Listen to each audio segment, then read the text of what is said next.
Sergey Viktorovich, China is experiencing a shortage of energy resources due to the blockade of the Strait of Hormuz. Can Russia help compensate for this shortfall? Was this topic discussed during the negotiations? And, in particular, was the question of implementing the Power of Siberia 2 project raised? Russia can certainly replenish the shortage of resources that has arisen both for the People's Republic of China and for other countries interested in working with us on an equal and mutually beneficial basis. We have spoken about this more than once. Our president touched upon this topic, including in connection with the plans of European states, represented by the European Commission, to generally sever any ties with Russia in the energy sphere, meaning the supply of our hydrocarbons. It is not for nothing that now, when this crisis broke out after the unprovoked aggression of the United States and Israel against the Islamic Republic of Iran, officials in Europe are already appealing for the European Commission to take pity on the national sovereignty of the EU member states and postpone plans for the complete shutoff of the valve.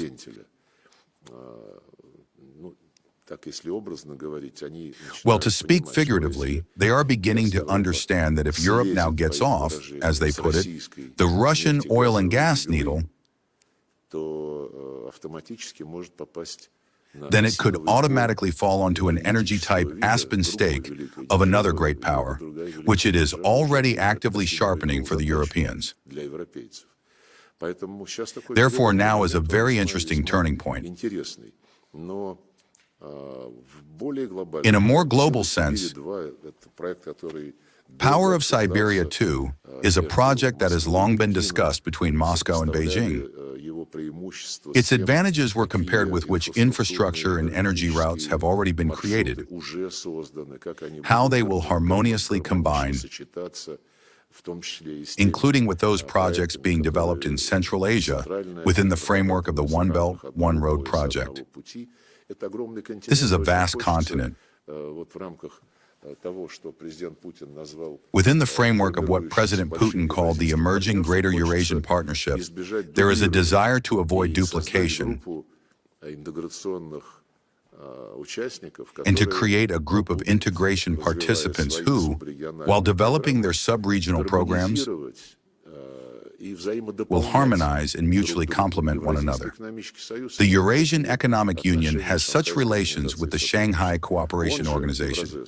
The Eurasian Economic Union also has an intergovernmental agreement with the People's Republic of China on the harmonious combination of the integration plans of the Eurasian Union with the implementation of the One Belt, One Road project. Both the SCO and the Eurasian Economic Union cooperate with ASEAN. These are, as we see, the three most active integration associations that strive to coordinate their actions among themselves and thereby maximize the benefits from the advantages given to us by our geopolitical and geoeconomic position and our belonging to the great Eurasian continent. But all of this took place under conditions where the rules of the game in international markets, including energy markets, were more or less observed. I will remind you that these rules were established by none other than the West.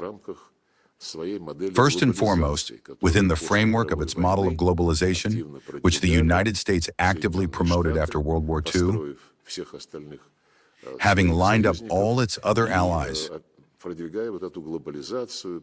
promoting this globalization under the dominant role of the dollar,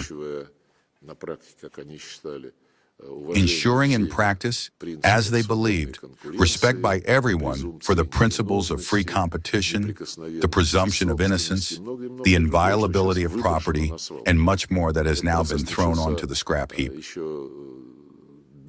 This process began even before the special military operation, both under the first administration of Trump and, of course, under Biden.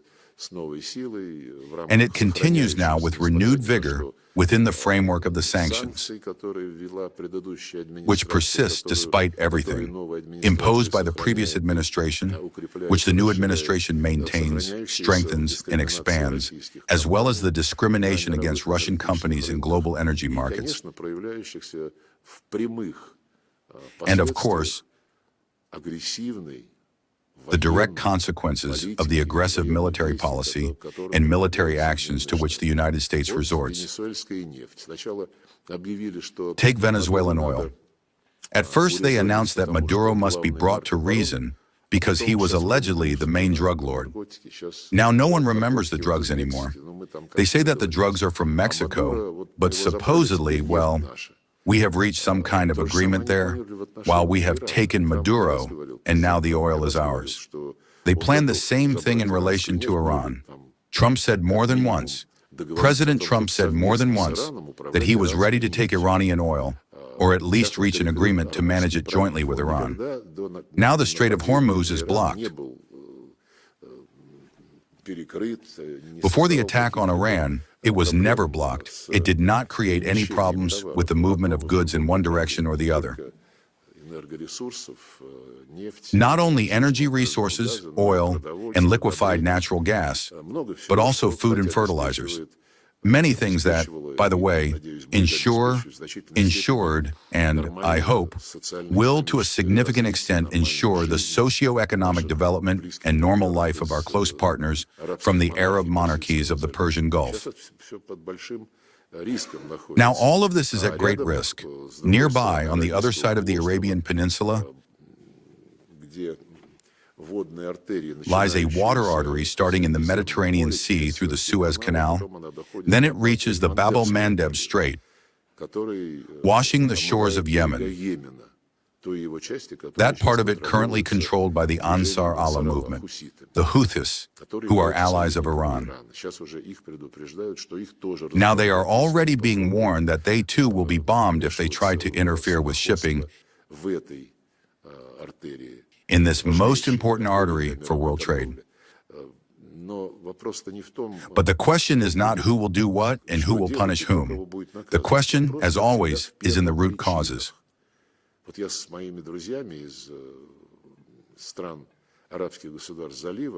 Over the last few weeks, I have been regularly talking, often practically with all of them, with my friends from the Arab states of the Gulf.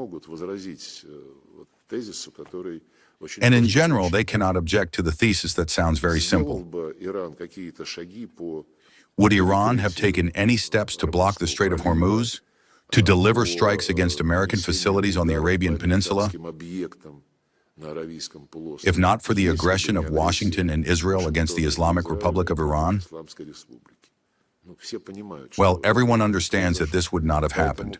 Therefore, as in any other conflict, the root cause is precisely this aggressive line.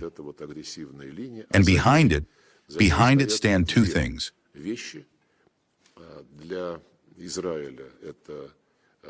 For Israel, it is, of course, a completely unwavering conviction that Iran must be destroyed. How can one believe in this? I don't know, I don't understand. But President Trump also said, it somehow slipped out from him, that supposedly, I will destroy this civilization. You know what kind of resonance this caused. Besides this ideological focus on the overthrow of a regime that personifies a culture and civilization that has existed for long millennia. Well, such a goal in itself, of course, cannot evoke respect from the point of view of a universal human approach, nor respect from the point of view of someone's conviction in its feasibility. The second objective is, again, the oil markets, which the United States already sets primarily before itself, in addition to supporting Israel. So, one could discuss this topic for a long time, but thanks to God, we in the People's Republic of China have all the possibilities both those already utilized in reserve capacities as well as planned capabilities, so as not to depend on this kind of aggressive adventures that undermine the world economy and world energy.